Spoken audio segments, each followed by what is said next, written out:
तो देखिए आज की क्लास में हम लोग पढ़ेंगे shortest distance between two lines. Voice clear है? सबको सुनाई दे रहा है और दिखाई भी दे रहा है? Yes sir. ओके। तो देखिए शॉर्टेस्ट डिस्टेंस का मीनिंग क्या है मैं आपको समझाता हूँ। एग्जाम्पल के तौर पर यहाँ पर देखिए इस फिगर के माध्यम से समझाया गया है। जैसे कि मान लीजिए ये जनरली शॉर्टेस्ट डिस्टेंस का मीनिंग जैसे कि आप समझ पा रहे हैं छोटा डिस्टेंस। तो हम टू लाइंस के बीच में डिस्टेंस फाइंड करने की कोशिश करते हैं। और जो दूरी होती है डिस्टेंस उसी को हम लोग बोलेंगे शॉर्टेस्ट डिस्टेंस। जैसे कि मान लीजिए एक लाइन यहाँ पर है, एक लाइन यहाँ पर से पास हो रहा है, तो इनके बीच का शॉर्टेस्ट डिस्टेंस क्या होगा वही हम मेजर कर लीजिए।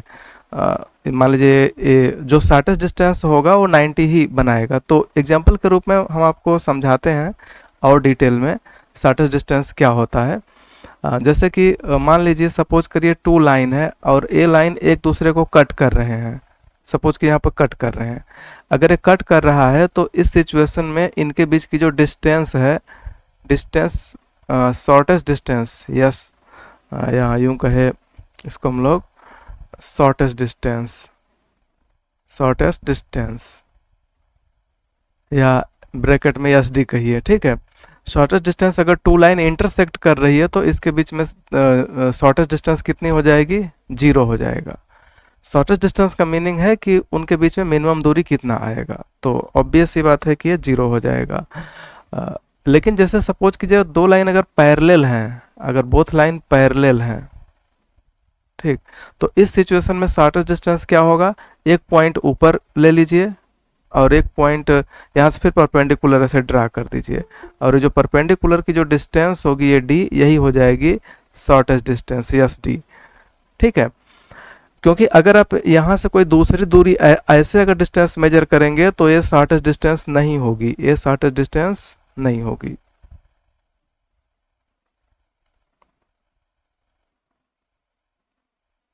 ओके। तो देखिए यहाँ पर जो चीज़ें बताई जा रही हैं, तो शॉर्टेस्ट डिस्टेंस आपको समझ में आ गया होगा कि अगर टू पॉइंट्स गिवन है तो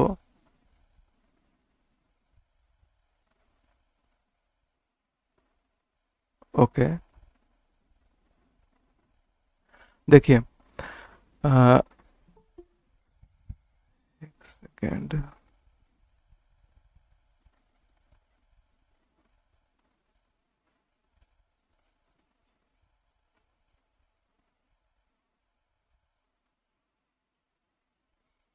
तो और डिटेल में मैं आपको समझाता हूँ। किसी को कुछ डाउट होगा तो यहाँ पूछ सकता है, और नहीं डाउट होगा तो कोई बात ही नहीं है, ठीक। तो जो शॉर्टेस्ट डिस्टेंस का कंसेप्ट जैसे कि यहाँ पर दिख रहा है, जैसे मान लीजिए कि क्या कभी टू लाइन अगर पैरेलल नहीं हुई, सपोज करिए कि एक लाइन ऐसे जा रहा है, एक लाइन ऐसे जा रहा है, लेकिन ए काटेगा भी नहीं और पैरेलल भी नहीं होगा। ये बात समझ में आ रही है कि 2D 3D में ऐसा क्या संभव है कि टू लाइन जो पैरेलल भी ना हो, नॉन पैरेलल हो, नॉन पैरेलल टू लाइन हो, लाइन फर्स्ट और यह लाइन सेकेंड, टू लाइन है जो दोनों नॉन पैरेलल हैं और नॉन इंटरसेक्टिंग है, नॉन इंटरसेक्टिंग, ठीक है। तो इस टाइप से अगर कोई लाइन है तो क्या ऐसा हो सकता है कि 3D में दो लाइन हो जो पैरेलल भी ना हो और एक दूसरे को काटे भी ना? कोई कुछ बताना चाहता है?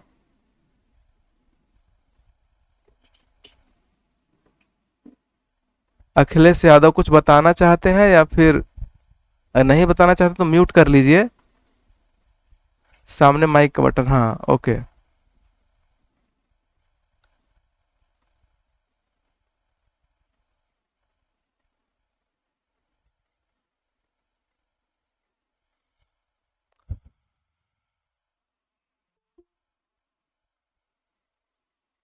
किसी को कुछ आइडिया आ रहा है जो मैं पूछ रहा हूँ कि 3D में, इन 3D ज्योमेट्री में इस टाइप से मान लीजिए कि कोई सपोज करिए कि यहाँ पर ओ है, एक्स है, वाई है, ऊपर जेड है, ठीक, इस टाइप से है। और टू टू लाइन है यहाँ पर, लेकिन टू लाइन पैरेलल भी नहीं है, नॉन पैरेलल है, और ये नॉन इंटरसेक्टिंग है। ऐसा संभव है कि 3D में दो लाइन हो जो पैरेलल ना हो और काटे भी ना, ऐसा संभव है कि नहीं? किसी को कुछ पूछना है? समझ में आ रहा है कि बिल्कुल नहीं आ रहा है?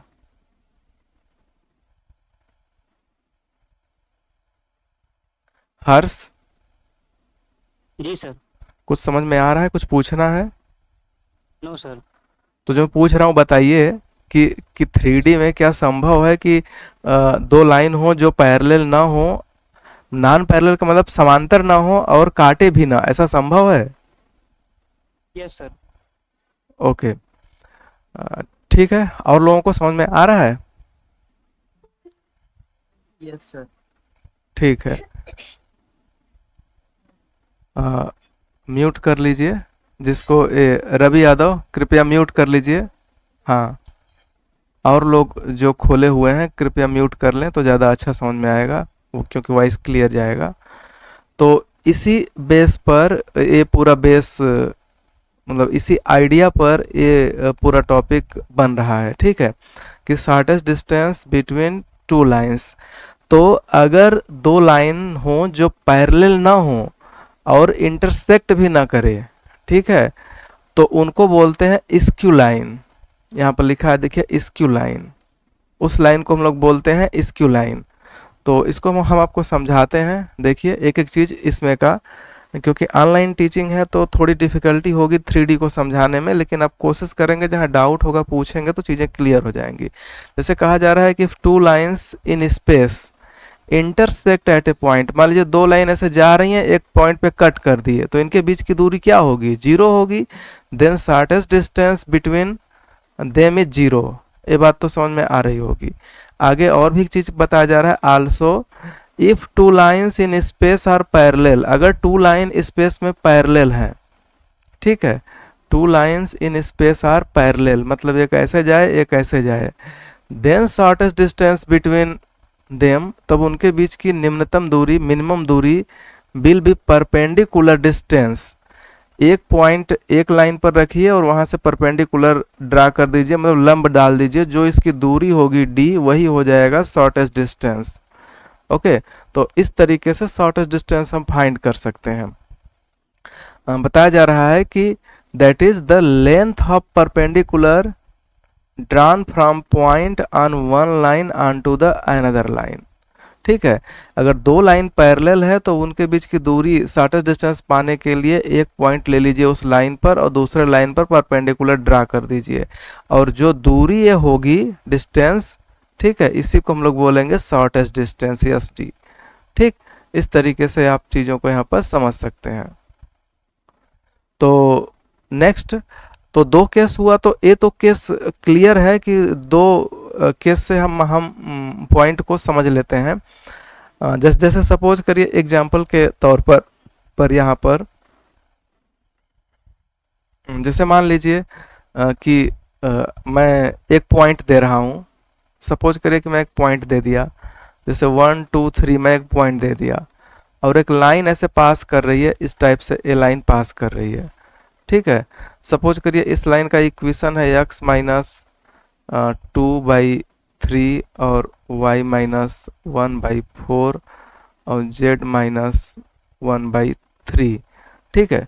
इस प्रकार से कोई लाइन है और ये पॉइंट दिया है, तो इस पॉइंट से इस पर की दूरी, डायरेक्ट दूरी आप आराम से फाइंड कर सकते हैं, मतलब इजी वे फाइंड कर सकते हैं, क्योंकि ये बहुत बेसिक रूल है जिससे कि आप जान रहे होंगे, ठीक है। करना क्या है, ठीक है, ए डिस्टेंस फाइंड करना है। तो आप ऐसा इमेजिन करिए कि जैसे कि ए गिवन लाइन है, हमें ए डिस्टेंस फाइंड करनी है 1 2 3 से इस लाइन पर। तो ये जो लाइन गिवन है, इस लाइन पर हमारे पास एक पॉइंट है, जैसे ये पहले से पता होगा ना कि इस लाइन पर, इस गिवन लाइन पर ये जो पॉइंट दिख रहा है 2 1 1, ए 2 1 1, ये पॉइंट इसी लाइन पर होंगे, ठीक है, 2, 1, 1 इस टाइप से। इसको क्लियरली मैं लिख लूँ तो ज़्यादा बेहतर होगा, 2, 1, 1, ठीक है। तो ए फाइंड करने के लिए पहले हम इसका फुट पता कर लेते हैं। अगर फुट पता कर लेंगे तो हम दूरी फाइंड कर सकते हैं, ठीक है। तो ये जो फुट है, सपोज कीजिए कि इस लाइन का डायरेक्शन रेशियो क्या होगा, डायरेक्शन रेशियो आसानी से यहाँ लिखा हुआ है 3, 4, 3। इसको आप लिख लीजिए 3, 4, 4, सॉरी 3, 4, 3। उसके बाद में ये जो फुट है, ये फुट पता करने के लिए इसके इक्वल आर सपोज कर लीजिए। आर सपोज करेंगे तो इसको डायरेक्टली इस पॉइंट का कोऑर्डिनेट फाइंड कर सकते हैं। कैसे?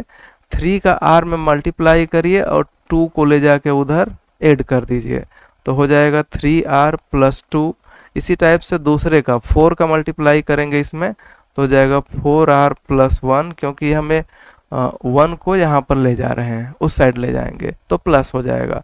सिमिलरली जब मुझे थर्ड को चेक करना होगा, ठीक है, थर्ड को चेक करना होगा तो हम यहाँ पर एक कोऑर्डिनेट सिस्टम इस प्रकार से बनाएंगे कि 3 का r में मल्टीप्लाई कर देंगे इसका, और फिर 1 को ले जाके उधर ऐड कर देंगे, तो हो जाएगा 3r + 1। इस टाइप से इस पर पॉइंट हो गया। तो अगर ए पॉइंट गिवन है, ए पॉइंट गिवन है, तो इसका डायरेक्शन रेशियो कितना होगा? डायरेक्शन रेशियो बताओ, घटा देते हैं। जैसे कि किसी लाइन का अगर मुझे डायरेक्शन रेशियो पता करना है, ये सपोज कीजिए x1, y1, z1 है, और दूसरा है x2, y2 और ये z2 है। तो इस लाइन का डायरेक्शन रेशियो कैसे निकालते हैं? x2 - x1, y2 - y1 और z2 - z1। अगले पॉइंट में से पिछला पॉइंट घटा देते हैं। उसी प्रकार से डायरेक्शन रेशियो बताइए, अगर हम इस पॉइंट को P कह दें और यहाँ n नाम दे दें, तो Pn का डायरेक्शन रेशियो, ठीक है, डायरेक्शन रेशियो ऑफ Pn कैसे निकालेंगे? 3r + 2 में से 1 घटाएंगे तो हो जाएगा 3r + 1। फिर 4r + 1 में से 2 को घटाएंगे तो हो जाएगा 4r - 1, और 3r + 1 में से 3 को घटाएंगे तो हो जाएगा 3r - 2। तो डायरेक्शन रेशियो हो गया। अब आपको पता है कि ये दोनों लाइन क्या हैं? परपेंडिकुलर हैं। तो परपेंडिकुलर का एक रूल होता है कि दोनों का डायरेक्शन रेशियो का प्रोडक्ट 0 होगा। तो इस वाले लाइन का, Pn वाले लाइन का डायरेक्शन रेशियो तो मिल गया है, और डायरेक्शन रेशियो ये जो नीचे लाइन है इसका यहाँ से पता चल रहा है 3, 4 और 3 से, तो हम दोनों का प्रोडक्ट कर देंगे तो मुझे वैल्यू मिल जाएगा। तो इसका हम यहाँ पे यूज करते हैं, देखिए दोनों का प्रोडक्ट करके, तो ये मुझे रिजल्ट मिलेगा यहाँ से 3r + 1, और यहाँ पर क्या है 3 है, ऐसे, फिर प्लस ऊपर क्या है, ऊपर यहाँ पर है इस तरीके से, ये 4 हो जाएगा, और यहाँ पर 4r - 1 + 3 और 3r - 2 = 0। इसको सॉल्व करते हैं। तो सॉल्व करेंगे तो हम ये सॉल्व करने की विधि बता रहे हैं आपको कि किस तरीके से हम वैल्यू को फाइंड करेंगे। तो इसको आप सॉल्व करोगे तो यहाँ से किस चीज़ का वैल्यू मिलेगा बताओ?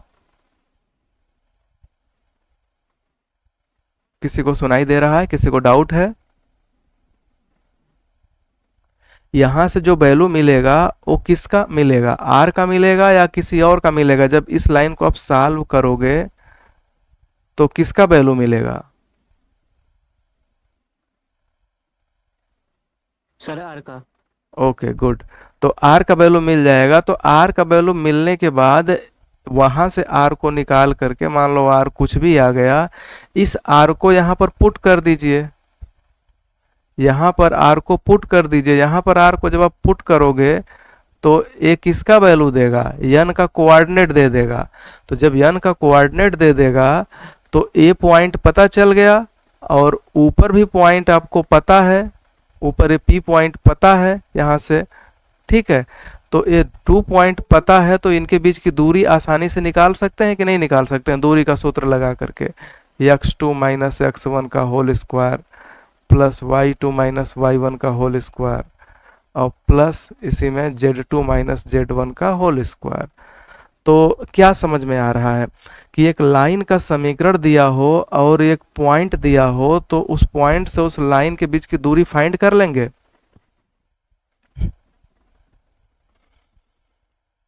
बताइए। अगर आप यस सर। ओके गुड, ठीक है। तो इस तरीके से वही चीज मैं बता रहा हूं कि अगर यही चीज अगर सपोज कीजिए दो पैरेलल लाइन दिया हो, सपोज करिए एक पैरेलल लाइन ए है, एक पैरेलल लाइन ए है, ओके। इनके बीच का मुझे डिस्टेंस पता करना है और सपोज करिए कि यहाँ पर हमें point they they A B C, और सपोज कीजिए कि पहले लाइन का इक्वेशन गिवन है क्या है कि x minus alpha by suppose कीजिए p, और y minus beta by q, और z minus gamma by r। तो दूसरे का भी लाइन का समीकरण क्या होगा, इसका भी इक्वेशन अगर मुझे पता करना रहे तो नीचे तो दोनों में सेम हो जाएंगे, नीचे दोनों में सेम हो जाएंगे, ठीक है। क्यों सेम होंगे, क्योंकि दोनों पैरेलल है तो तो दोनों का डायरेक्शन रेशियो क्या होगा, सेम होगा। तो नीचे पी क्यू आर ही रहेगा।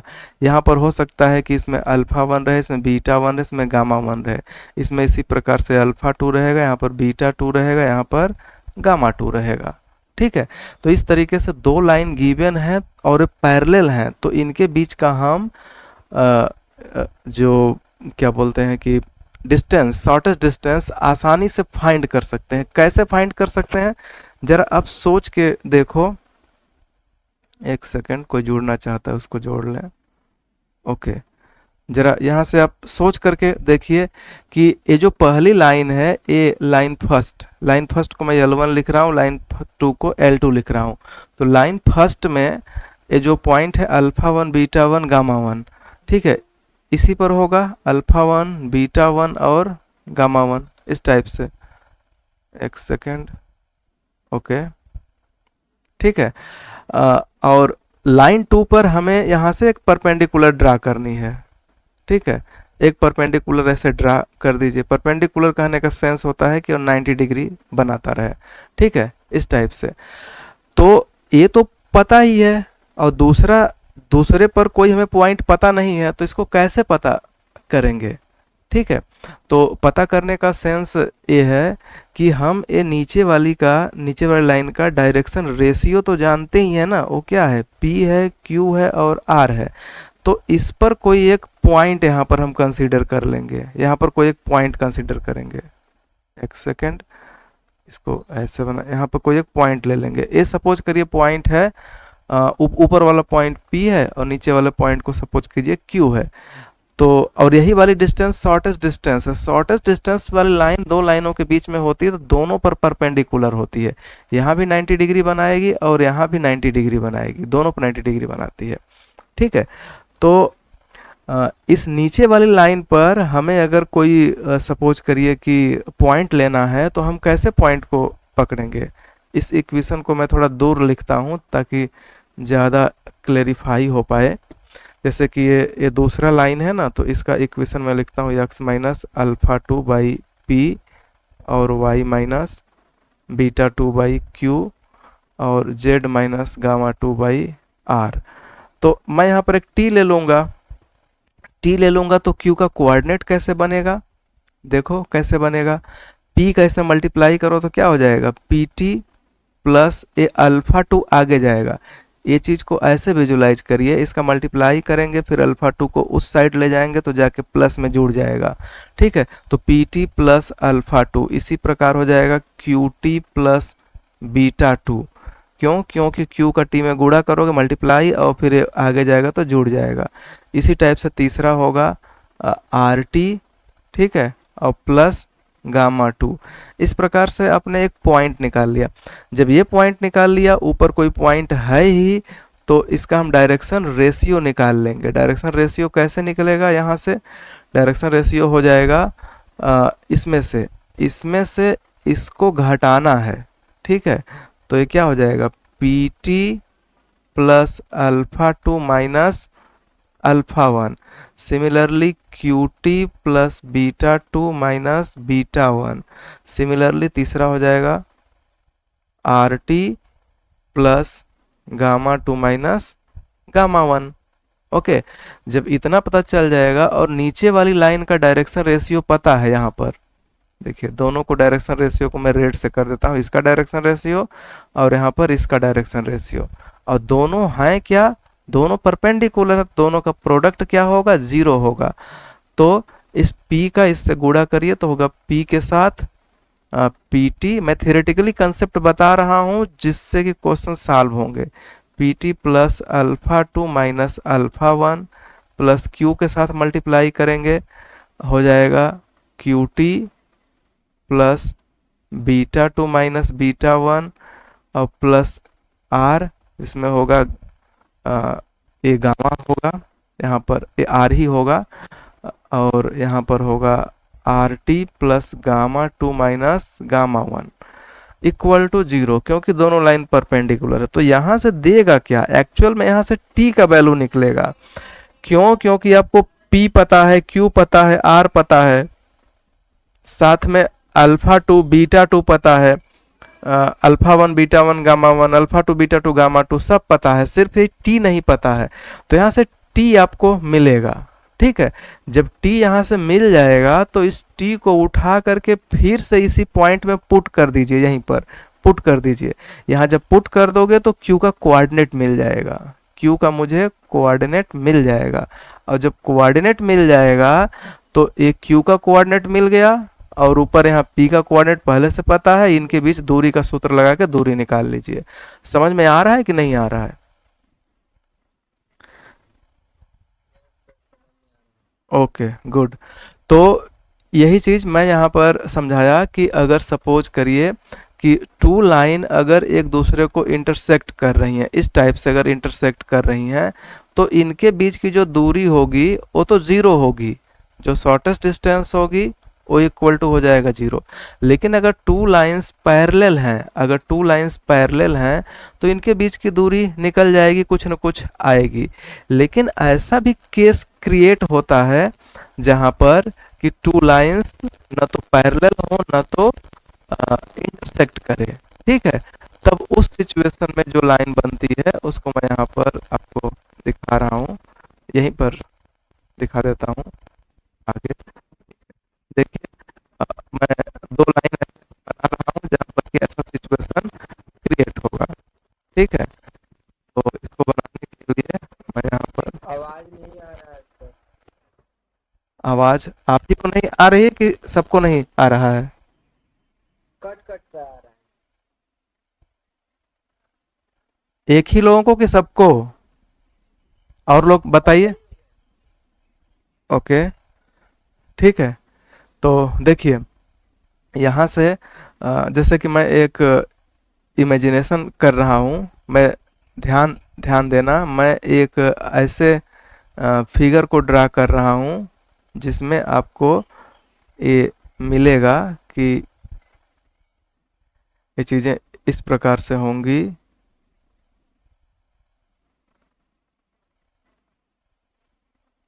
कुछ इस प्रकार से, ठीक है।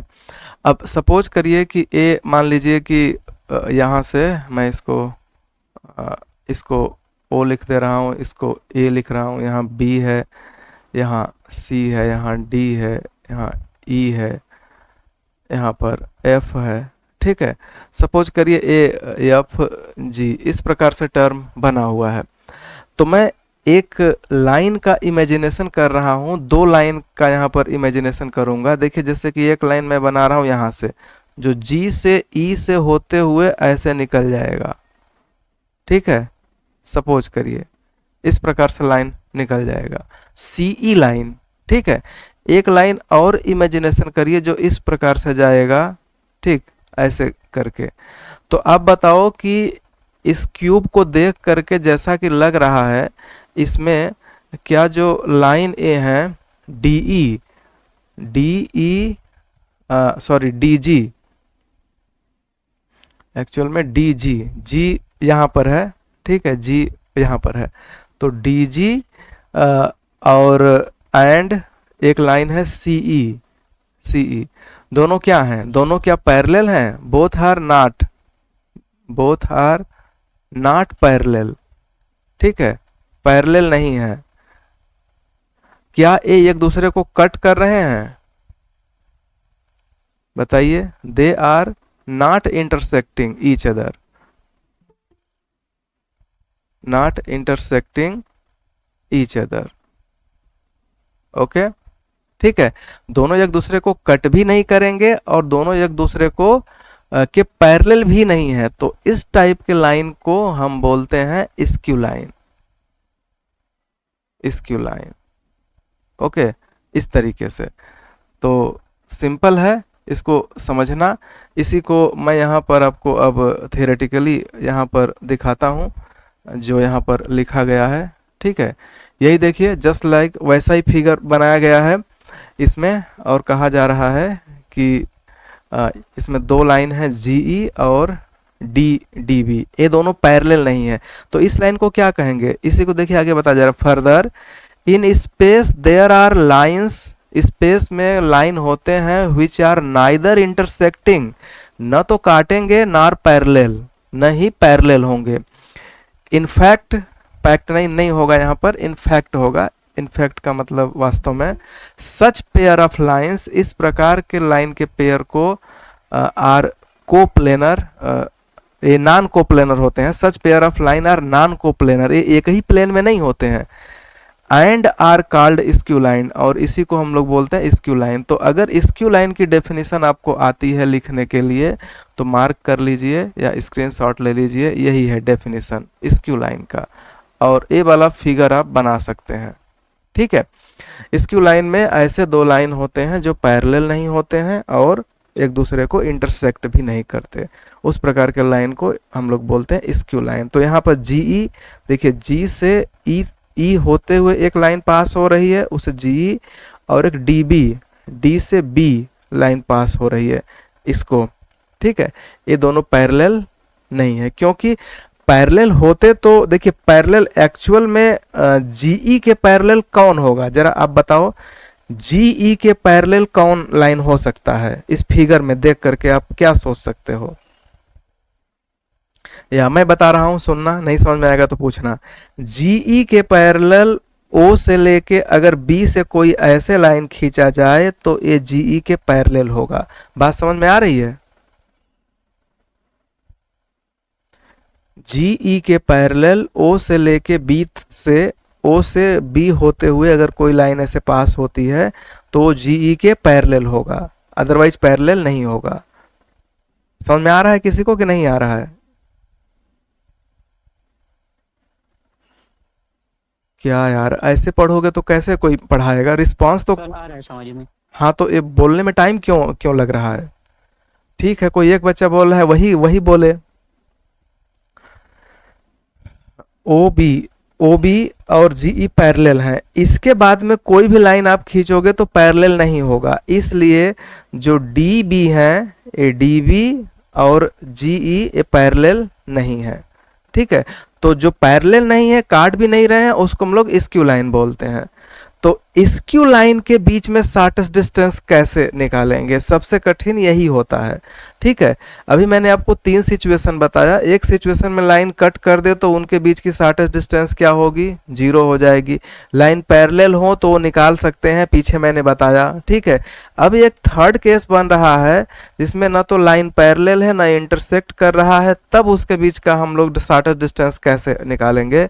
तो ये पूरा जो मतलब आगे का आर्टिकल है ये उसी पर बेस्ड है, तो हम उसी को आपको समझाते हैं और एक्सप्लेन करते हैं। तो पहले हम इसको आपको समझा देते हैं उस फॉर्म में। पहले हम थियरी समझा देते हैं, थियरी के बाद में फिर क्वेश्चन, या क्वेश्चन पहले बता दें, उसके बाद थियरी बताएंगे तो ज़्यादा बेहतर समझ में आएगा।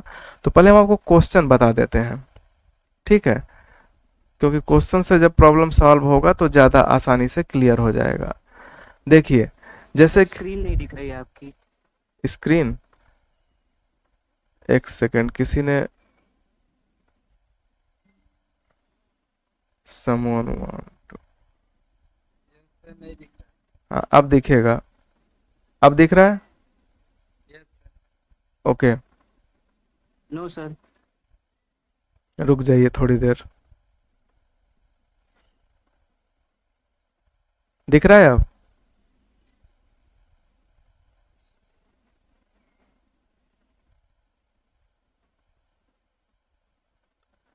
सबको दिख रहा है कि डाउट है? अभी दिख नहीं रहा है? सर नहीं दिख रहा। दिख रहा है सर। जिसको नहीं दिख रहा है वो फिर से डिस्कनेक्ट होके कनेक्ट हो जाए।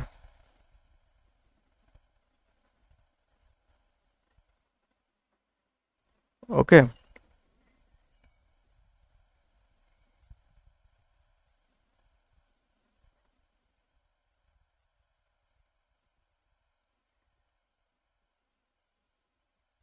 हेलो, दिख रहा है आप सबको? हर्ष दिखा? Yes sir. Yes sir. Okay.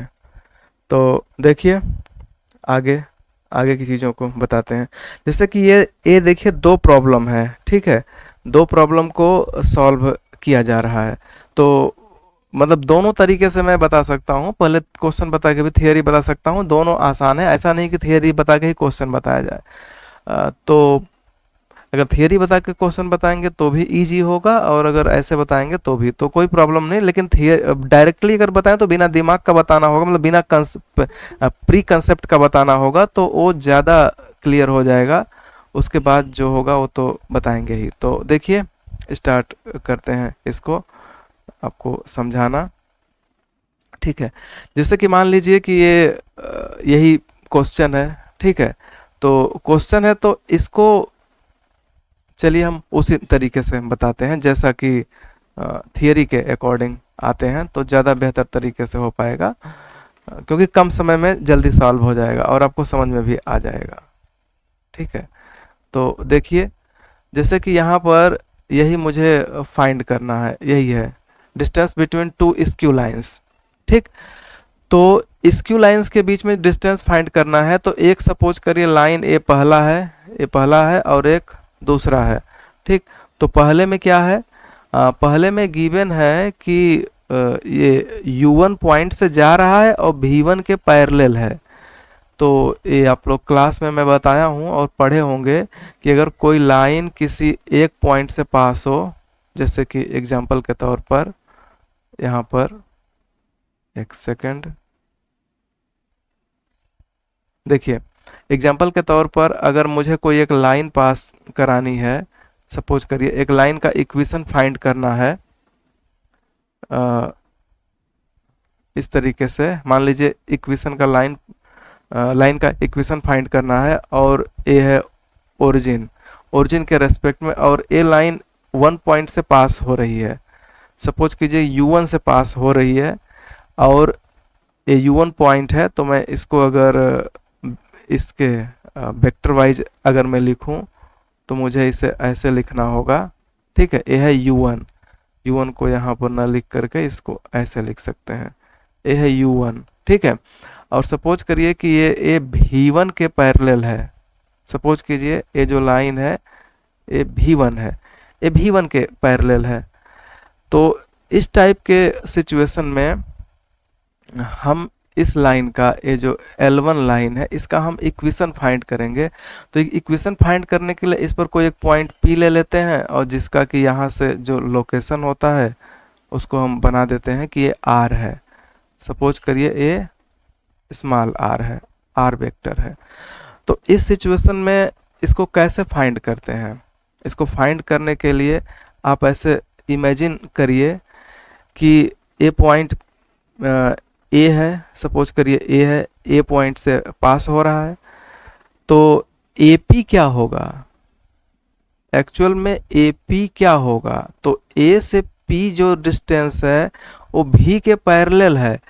तो V1 का ही, V1 के पैरेलल है तो V1 का ही लेमडा टाइम होगा। लेमडा का वैल्यू रियल में बिलोंग करेगा, ठीक है? तो रियल में बिलोंग करने का मीनिंग ये है कि कुछ गुना होगा, कुछ टाइम्स होगा। जैसे सपोज कीजिए कि V1 तो इतना ही बड़ा दिख रहा है, लेकिन P हो सकता है ज़्यादा बड़ा हो तो 2 गुना हो जाएगा, हो सकता है 3 गुना हो सकता है आधा ही हो, V1 ज़्यादा हो, तो लेमडा अपने आप को एडजस्ट करेगा। तो वेक्टर के हिसाब से अगर मैं सोचूं तो OA प्लस AP और इक्वल टू OP, जो कि 12th में पढ़े हुए हैं, ठीक है, ओ से ए गए, ए से पी गए, डायरेक्टली ओ से आर गए।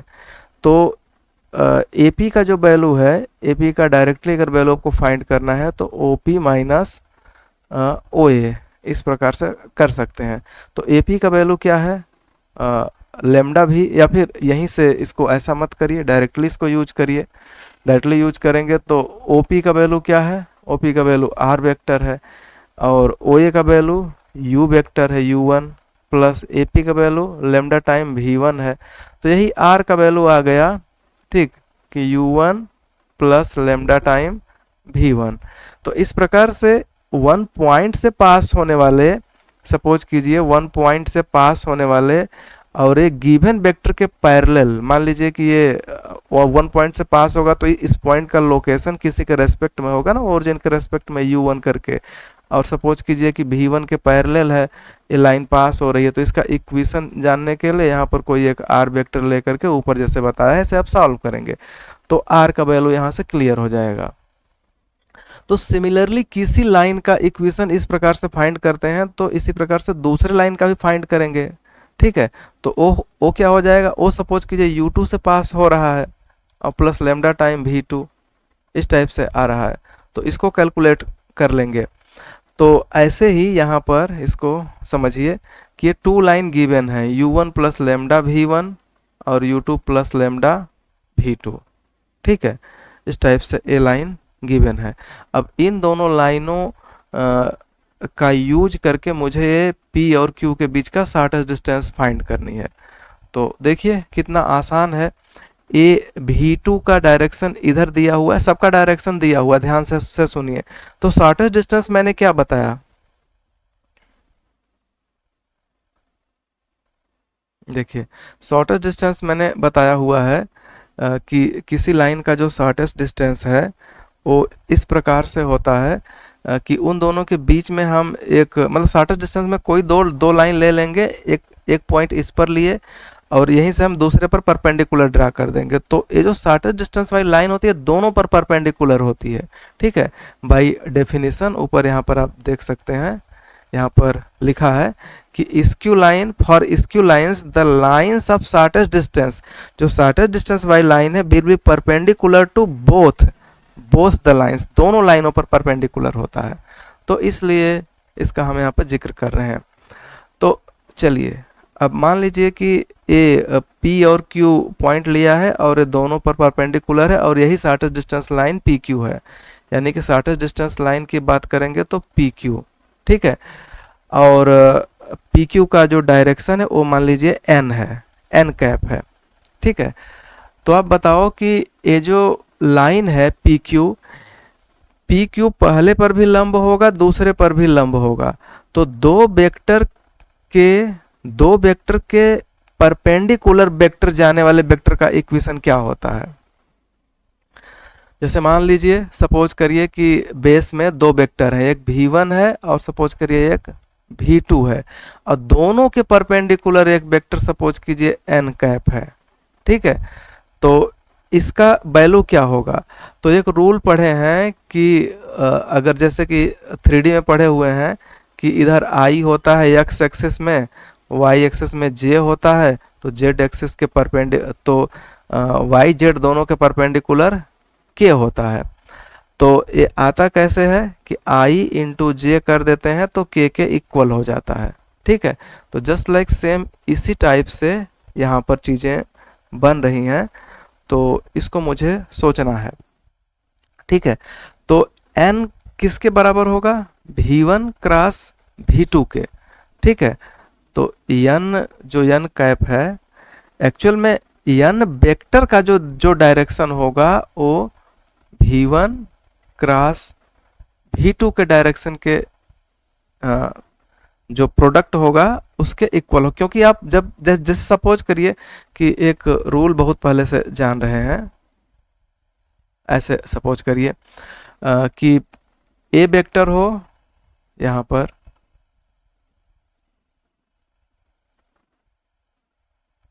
सपोज करिए कि एक वेक्टर ए है और एक वेक्टर सपोज करिए यहाँ पर बी है, और दोनों के पैरेलल कोई वेक्टर अगर मुझे लेना है तो A vector cross B vector का वैल्यू होता था A modulus into B modulus और फिर sine theta into N cap. तो एन कैप क्या होता था, एन कैप ए बी के परपेंडिकुलर होता था। ठीक है, तो इसलिए देखिए जब ए का मॉडुलस लग गया तो इसमें तो डायरेक्शन है नहीं, बी में मॉडुलस लग गया तो इसमें भी डायरेक्शन नहीं है, साइन थीटा में भी डायरेक्शन नहीं है, ये तीनों क्वांटिटी में डायरेक्शन नहीं है, सिर्फ डायरेक्शन किस में है, एन में है। और एन क्या होता था, ए और बी दोनों के परपेंडिकुलर होता था। ठीक है, तो इसलिए हम इसका यूज करके आपको बता रहे हैं कि ए और बी दो वेक्टर हैं तो दोनों के परपेंडिकुलर जो वेक्टर होता है एन कैप इस फार्मूले से निकलता है। वैसे जैसे कि सपोज करिए ए क्रॉस बी लिख दिया हमने। अब मैं ए क्रॉस बी का अगर मैं सपोज कीजिए कि मॉडुलस ले लूँ तो मॉडुलस मुझे दोनों साइड का लेना होगा। ए का modulus A mod B mod sine theta के साथ साथ इंटू एन कैप का मॉड लेना होगा।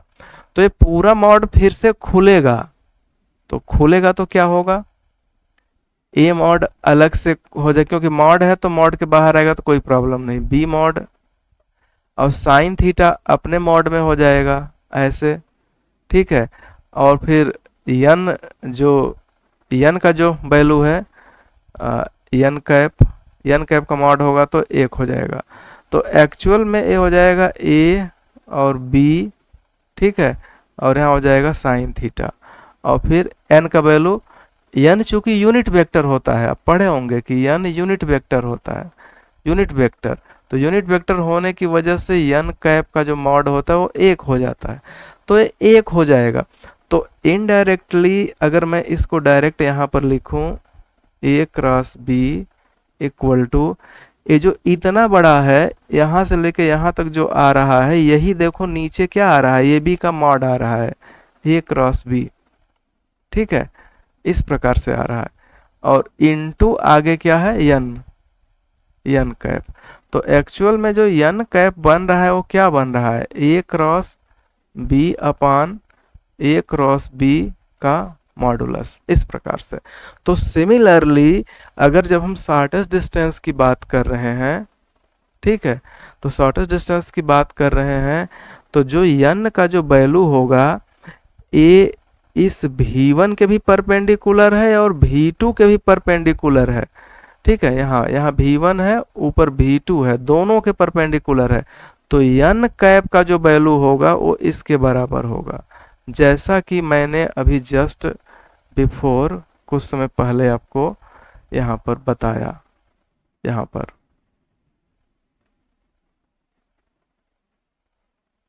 एक सेकेंड, ठीक है, जैसा कि यहाँ पर बताया, समझ में आ रहा है कि नहीं आ रहा है?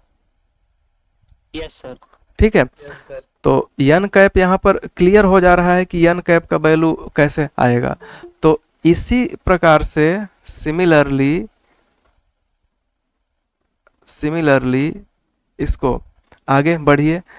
अब एक चीज बताइए, जो पी क्यू है एन कैप तो यूनिट वेक्टर है ना, मान लीजिए कि इसका डिस्टेंस डी है तो पूरा पी क्यू कितना हो जाएगा, एन वेक्टर उसका डायरेक्शन है बस और डी उसका डिस्टेंस है, और N generally unit vector, generally का हमेशा एन कैप जिस पर कैप लग जाता है यूनिट वेक्टर होता है। तो पी क्यू के डायरेक्शन में यूनिट वेक्टर और डी उसका डिस्टेंस, तो कुल कितना हो जाएगा, डी इंटू एन कैप हो जाएगा। तो इसलिए पी क्यू का value D into N cap हो गया। इतना चीज़ें क्लियर है। अब जरा देखिए इसके बाद में जो पी क्यू का, अब देखिए जरा ध्यान दीजिए, सपोज करिए ये ए है, ए बी है, तो जैसे कि लाइन का हम समीकरण बनाते हैं, तो लाइन का समीकरण मैंने बताया था किस प्रकार से होता है। उसमें ए u1 पता होता है, किस पॉइंट से पास हो रहा है वो पता होता है। तो एक्चुअल में ए भी पता है, बी भी पता है, ठीक है, ये दोनों पता है। तो जो ए बी का जो प्रोजेक्शन होगा इस पी क्यू पर, ठीक है, ए बी का जो प्रोजेक्शन होगा पी क्यू पर, जैसे कि आपको को कह दें प्रोजेक्शन निकालने के लिए, मान लीजिए पी क्यू लाइन ऐसे बड़ी सी लाइन है, बड़ी सी लाइन है, मैं कहूं कि ए बी का इस पी क्यू पर प्रोजेक्शन निकालिए, तो प्रोजेक्शन निकालने का सिंपल मीनिंग होता है कि बी से भी परपेंडिकुलर ड्रा कर दीजिए और ए से भी परपेंडिकुलर डाल दीजिए। तो एक परपेंडिकुलर डालने की ज़रूरत नहीं है, इस संयोग से परपेंडिकुलर है ही, ठीक है। इसलिए ए बी का पी क्यू पर जो प्रोजेक्शन होगा, ठीक है, वो हो जाएगा ए बी कास थीटा, ठीक है। और A B cos theta actual में उसी डिस्टेंस के बराबर ही आएगा, तो ये पी क्यू के बराबर आएगा। क्यों? क्योंकि प्रोजेक्शन के लिए हम परपेंडिकुलर ड्रा करते हैं ना। जैसे मान लीजिए कि ये लाइन है, ए सपोज कीजिए लाइन सेगमेंट है, ए मान लीजिए पी है, यहाँ क्यू है, या ए बी मान लेता हूँ मैं, सपोज करिए यहाँ पर ए बी है एग्जाम्पल के तौर पर, या यहाँ क्लियर नहीं हो रहा है तो यहाँ पर देखिए, सपोज करिए कि ये इस प्रकार से है, ए मान लीजिए ए है, ए बी है, ए बी का इस लाइन पी क्यू पर मुझे अगर प्रोजेक्शन फाइंड करना है तो मैं करूँगा क्या, मैं सीधे यहाँ से परपेंडिकुलर ड्रा कर दिया, यहाँ से भी परपेंडिकुलर ड्रा कर दिया, तो जो एम एन दूरी होगा यही हो जाएगा प्रोजेक्शन। तो एक्चुअल में ये थीटा बनाता है, ए एंगल थीटा, तो प्रोजेक्शन अगर एन मैं यहाँ पर लिख दूँ तो ए बी कास थीटा होता है, ठीक है। और यही ए बी कास थीटा इतना दूरी नीचे एम एन के बराबर होता है, तो एम एन बराबर ए बी कास थीटा की तरह वर्क करेगा। तो इसका यूज करके यहाँ पर अगर मुझे दिखाना रहे तो ए बी का प्रोजेक्शन पी क्यू पर किसके बराबर आएगा, ए बी कास थीटा, ठीक है। और ये किसके इक्वल होगा, ये होगा पी क्यू के इक्वल। तो यही चीज़ यहाँ पर बताया जा रहा है, ठीक है, कि पी क्यू इक्वल टू होगा ए बी कास थीटा। अब यहाँ से एक चीज़ और समझिए कि कास थीटा, ये समझ में आया कि नहीं आया समझ में, कि जो ए बी का प्रोजेक्शन है पी क्यू पर ए बी कास थीटा के बराबर होगा। Yes sir. ठीक है, ओके ओके गुड। तो इसी तरीके से आगे बढ़ेंगे। तो ये देखिए कास थीटा का वैल्यू कैसे फाइंड करेंगे। देखिए कास थीटा, एक्चुअल में कास थीटा किसके किसके बीच की दूरी है, मतलब ए एंगल है। जैसे कि आप कल्पना करिए कि ये पी क्यू जो दिख रहा है, इसी के पैरेलल मैं अगर एक यहाँ से लाइन ऐसे खींच दूँ, सपोज करिए पी क्यू के यहाँ बी से अगर मैं एक ऐसे लाइन खींच दूँ पी क्यू के पैरेलल, तो यही जो एंगल इनके बीच में होगा वो थीटा होगा, ठीक है। तो एक्चुअल में अगर थीटा एंगल हो किसके किसके बीच में, P Q and A B के बीच में, तो कास थीटा का फार्मूला कैसे निकलेगा। कास थीटा जैसा कि आप पढ़े हुए हैं बचपन से का मतलब कि 12th में, अभी तो आपके लिए बचपन नहीं है, एमएससी में चले जाएंगे तो बचपन हो जाएगा 12th वाला। तो यहाँ से इस प्रकार का है कि A B dot P Q, ठीक है। ए बी और पी क्यू का जो डॉट होगा यहाँ से हो जाएगा ए बी का मॉड और पी क्यू का मॉड, और फिर हो जाएगा कास थीटा, ऐसा फार्मूला पढ़े होंगे। अगर थीटा एंगल है तब किसके किसके बीच में, ये मान लीजिए कि मैं ये जो लाइन नया लाइन जो रेड वाला खींचा हूँ ना पी क्यू के समांतर है, अगर पैरेलल है तब जाके इसके बीच में एंगल अगर थीटा हो तब, तो ये पी क्यू की ही तरह होगा, ठीक है, पी क्यू की ही तरह होगा। तो इधर ए बी है, इधर ए बी, इधर पी क्यू, उनके बीच में थीटा, तो A B dot P Q बराबर ए बी मॉडुलस और पी क्यू मॉडुलस, वेक्टर भी लगा दीजिए, और कास थीटा। तो कास थीटा का फार्मूला क्या हो जाएगा, A B dot P Q यहीं रहेगा, ये मॉड वाला नीचे चला आएगा। तो यही देखिए यहाँ चीज़ बताया जा रहा है कि cos theta equal to A B dot P Q, और ए बी ये नीचे हो गया, ठीक है। तो एक्चुअल में ये जो यहाँ से जो दिख रहा है पी क्यू, अभी पी क्यू ऊपर लिखे हैं कि पी क्यू का वैल्यू डी इंटू एन हो, डी इंटू एन, तो ये तो लिख दिया गया। ए बी का कैसे निकालेंगे, ए बी का देखिए जो पोजीशन वेक्टर होता है, ध्यान से देखिए, ए बी का जो पोजीशन वेक्टर है, एक्चुअल में ये जो लाइन पहली लाइन है u1 के साथ लैम्डा v1, तो यहाँ पर होगा u1, u1 से पास हो रहा है और इस v1 के पैरेलल है, तब जाके इस पहले वाले का समीकरण है r1 नहीं r, ठीक है, r इक्वल टू यही u1 plus lambda time v1। Similarly दूसरी लाइन है u2 से पास हो रही है और v2 के पैरेलल है, यहाँ v2 नीचे लिखा है, तब जाकर के इसका जो इक्वेशन बनेगा वो बनेगा r equal to u2 plus lambda time v2, ठीक है। तो ए नीचे वाला ए u1 है, ऊपर वाला u2, तो ए बी क्या होगा, तो ए बी का वैल्यू डायरेक्टली हम कह सकते हैं u2 माइनस u1, इस प्रकार से, ठीक है। जैसा कि आप लोग बहुत में पहले पढ़े होंगे कि जैसे दो पोजीशन वेक्टर है, मान लीजिए कि एक ए है एक बी है, और ओरिजिन के रेस्पेक्ट में सपोज कीजिए, ओरिजिन के रेस्पेक्ट में ए ओ है, ए है, और ये सपोज कीजिए कि ये बी है, ए है, तो ए बी का जो वैल्यू है वो कैसे निकालते हैं, तो जनरली जो ए बी का वैल्यू है, ए बी का वैल्यू हो जाता है ओ बी माइनस ओ ए, तो यहाँ से b माइनस ए, इस प्रकार से, मतलब बाद वाले का पोजीशन वेक्टर माइनस पहले वाले का पोजीशन वेक्टर, ऐसा कर देते हैं। तो इसी के हिसाब से ये जो ए बी का जो वैल्यू है यहाँ पर ए बी का वैल्यू, ए बी वेक्टर आएगा ए u2 माइनस u1, ठीक है, इस टाइप से बना लेंगे। तो यहाँ पर ये देखिए ए बी भी पता हो गया u2 माइनस u1, और पी क्यू को डी पहले से ही बताया गया है, ठीक है, और पी क्यू का डिस्टेंस कितना है, स्मॉल डी है, और ए बी का डिस्टेंस कितना है, ए बी, ठीक है, तो ए बी का ए बी है, पी क्यू का डी है, तो बाकी चीज़ें यहाँ पर रख दिया गया। अब इसी को उठा करके जो ए बी है, ए बी को यहाँ कर दीजिए कास थीटा के पास में, तो हो जाएगा A B cos theta, okay. तो ए बी कास थीटा यहाँ से तो हो गया, ठीक। अब एक सेकेंड, हाँ ठीक है, यहाँ से हम चीज़ों को क्लियर कर लिए। एक सेकेंड, फ्रॉम 3 कह रहा है ना, तो 3 का यूज करते हैं। देखिए 3 ऊपर दिया हुआ है, ए है 3, तो 3 में मैं n का वैल्यू क्या है, v1 क्रॉस v2 बाई इतना, इसको उठा के हम इसी n में पुट कर देंगे, ठीक है।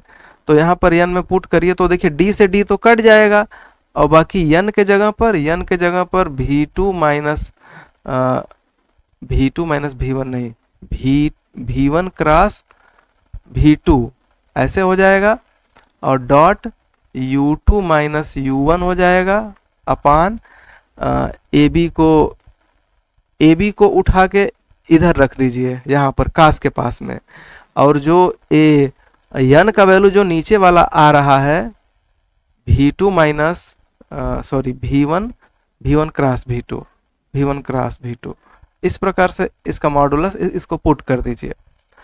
तो इजी है, कोई कठिन नहीं है, इसी को उठा करके आपको यहाँ नीचे पुट करना है बस, तो पुट कर दीजिए। बाकी ये जो ए बी दिख रहा है ना, ए बी को उठा करके यहाँ कास के पास में कर दीजिए, तो ए बी कास थीटा इस प्रकार से बन जाएगा। तो एक्चुअल में ए बी कास थीटा है किसके बराबर, ए बी कास थीटा ही ऊपर देखिए, A B cos theta P Q के बराबर है, तो A B cos theta P Q के बराबर है, पी क्यू किसके बराबर है, डी के बराबर है, और ए बी कास थीटा का अभी क्या वैल्यू आया, यही वैल्यू आया, इतना वैल्यू आ गया, ठीक है। तो इतना वैल्यू को यहाँ पर रख दिया, तो यही आपका डी निकल जाएगा, यहीं से डी आसानी से निकल जाएगा। तो ये काफ़ी शॉर्टकट विधि है कि अगर दो इक्वेशन दिए हों तो u1, u2, v1, v2 इन सब का यूज करके हम इस प्रॉब्लम से d का शॉर्टेस्ट डिस्टेंस को आसानी से निकाल लें। अदरवाइज ये तो हो गया v1, v2 का शॉर्टेस्ट डिस्टेंस, ठीक है। अब शॉर्टेस्ट डिस्टेंस इस तरीके से भी निकाला जाता है, और एक तरीका और है जो यहाँ पर आपको दिखाई देगा, ठीक है, कार्टेशियन फॉर्म में देखिए कैसे आसानी से सोचा जा सकता है। जैसे मान लीजिए ऐसे दो ठो लाइन है, ठीक है। अब सपोज करिए कि ए लाइन है, सपोज कीजिए ए लाइन कहाँ से पास हो रही है, पहली लाइन पास हो रही है x1 से, y1 और z1 से, और दूसरी लाइन पास हो रही है x2 y2 और फिर z2 ऐसे पास हो रही है। और ये मान लीजिए ये PQ यही है जो शॉर्टेस्ट डिस्टेंस है। तो PQ शॉर्टेस्ट डिस्टेंस है तो ये पहले पर भी परपेंडिकुलर होगा, दूसरे पर भी परपेंडिकुलर होगा। ये मान लीजिए सेकेंड है और ये ऊपर वाला फर्स्ट है, ठीक है। तो दोनों पर परपेंडिकुलर होगा, तो इसका इक्वेशन या डिस्टेंस फाइंड करने के लिए हमें इसका देखिए है क्या कि हमें यही 2 पॉइंट पास फाइंड करना होता है। एक सेकेंड, P और Q अगर फाइंड कर लेंगे तो बाकी चीजें पता कर लेंगे आसानी से। क्यों? क्योंकि PQ का दूरी फाइंड करने के लिए P का कोऑर्डिनेट मिल जाए और Q का कोऑर्डिनेट मिल जाए तो काम हो जाएगा, ठीक है। और इसका अगर इक्वेशन पता करना है PQ का तो भी पता हो जाएगा, क्योंकि अगर PQ पता रहेगा तो आसानी से मिल जाएगा। तो देखिए बहुत ही सिंपल आइडिया है जो यूज करके प्रॉब्लम को सॉल्व किया जाता है। तो मैं अगर थियोरेटिकली दिखाऊं तो जल्दी हो जाएगा, क्योंकि न्यूमेरिकली दिखाने में टाइम लगेगा। तो पहले थियोरेटिकली दिखा देता हूं। तो देखिए जैसे कि ये PQ है, मान लीजिए कि इसका डायरेक्शन रेशियो LMN है, LMN। तो LMN है और पहले वाले का डायरेक्शन रेशियो क्या है? L1 M1 N1। दूसरे वाले का डायरेक्शन रेशियो क्या है? L2 M2 direction ratio, L2 M2 N2 यहाँ पर दिया हुआ है, ठीक है। तो जो ये लाइन का मैं डायरेक्शन रेशियो माना हूं LMN, ये दोनों के परपेंडिकुलर है तो दोनों के साथ प्रोडक्ट 0 होगा। L के साथ L1, M के साथ M1, N के साथ N1। इसी प्रकार से दूसरा L के साथ L2, M के साथ M2 और N के साथ N2, दोनों के साथ हम कर सकते हैं। तो दोनों का प्रोडक्ट 0 हो गया क्योंकि परपेंडिकुलर है। अब यहाँ पर फार्मूला लगा के LMN फाइंड कर लेंगे। LMN फाइंड करना आसान है। क्यों आसान है? देखिए इसलिए आसान है क्योंकि यहाँ से L लिखना है और बाकी इसका यहाँ से दूसरे पर से M लिखना है, तीसरे से N लिखना है। जब L1 लिखेंगे तो M1 के साथ N2 और M2 के साथ N1, यही देखिए ऐसे। बाकी जब M1 लिखेंगे तो आगे से चलते हैं, मतलब M1 जब आपको लिखना है तो आगे से चलना, पीछे से नहीं। N1 का गुणा करना किस में? L2 में, और फिर M2 का गुणा करना और यहाँ से L1 का गुणा करना इसमें N2 में, ठीक है। तो क्या हो जाएगा? N1 L2 minus L1 N2, यही देखिए लिखा हुआ है N1 L2 माइनस N।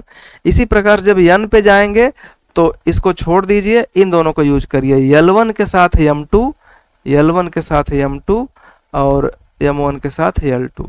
तो इस प्रकार से निकाल करके और तीनों का वर्ग करके जोड़ देते हैं।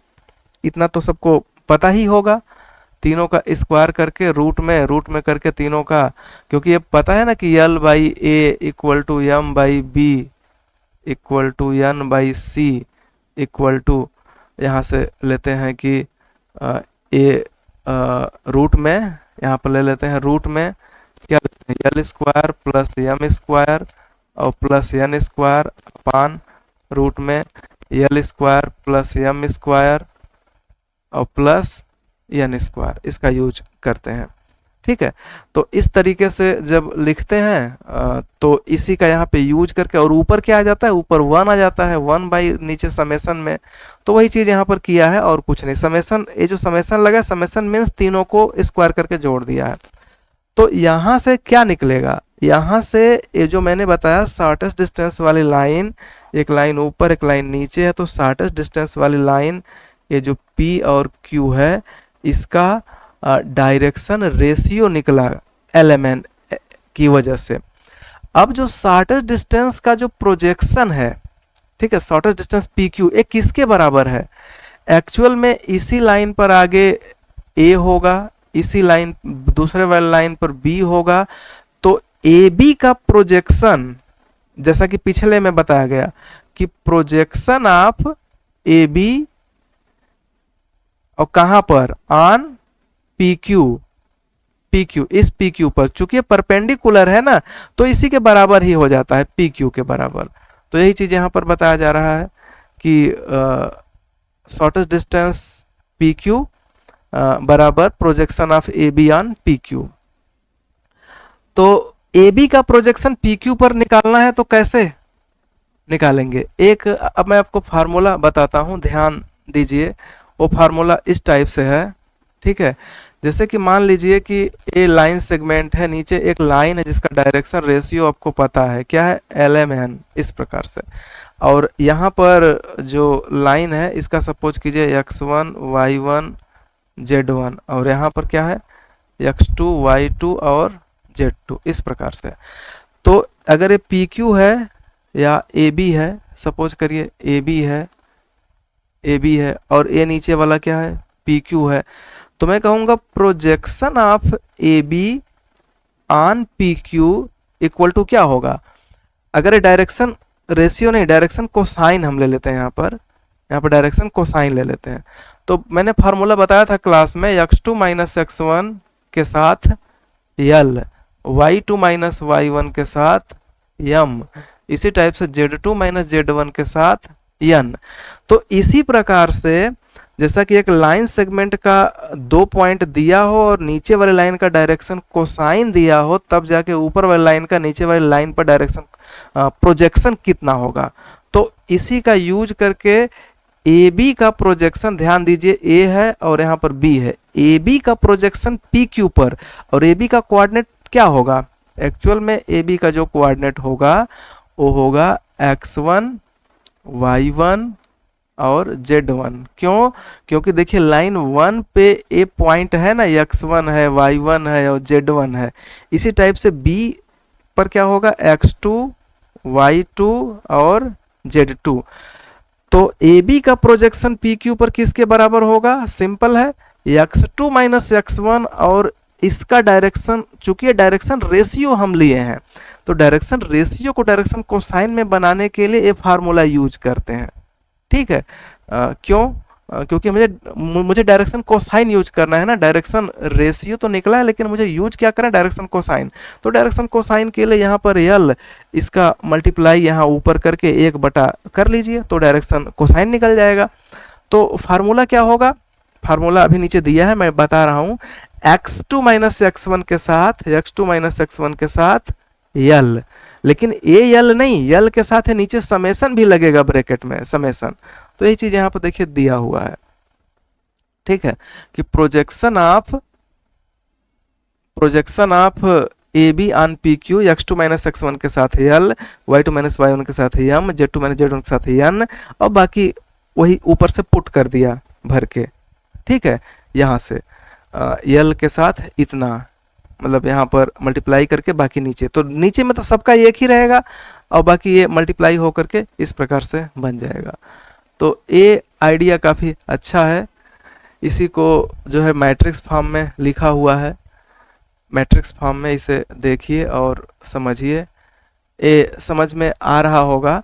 क्योंकि इसका डिटर्मिनेंट निकालोगे तो क्या निकलेगा, x2 minus x1 into m1 n2 minus n1 m2, m2 n1 minus n1 n2 m1, ठीक है। ऐसे ही सबका गुणा कर लेंगे, ठीक है, इस प्रकार से। बाकी तो कोई प्रॉब्लम नहीं होना चाहिए। तो कुछ समझ में आ रहा है कि नहीं आ रहा है?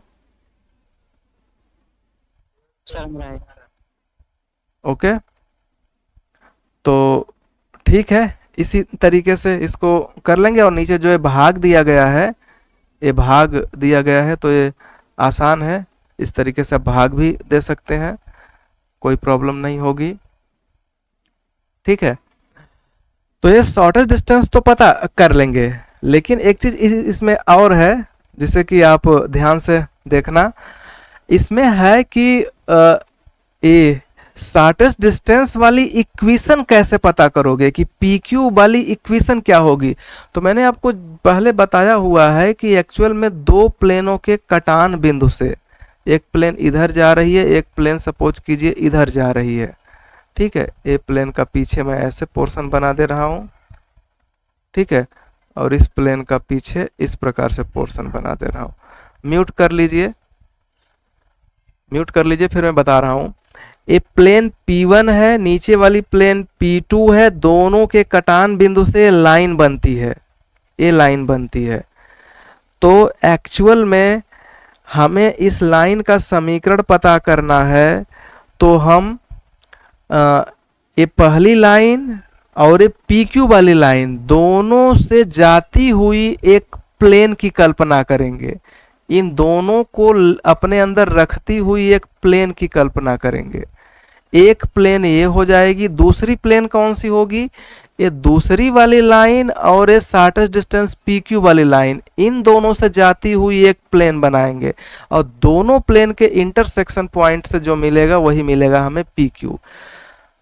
तो एक लाइन है यहाँ पर, ठीक है, और शॉर्टेस्ट डिस्टेंस वाली लाइन का डायरेक्शन रेशियो पता है, तो उससे कैसे निकालेंगे जाने वाली प्लेन, तो उसका समीकरण होता है।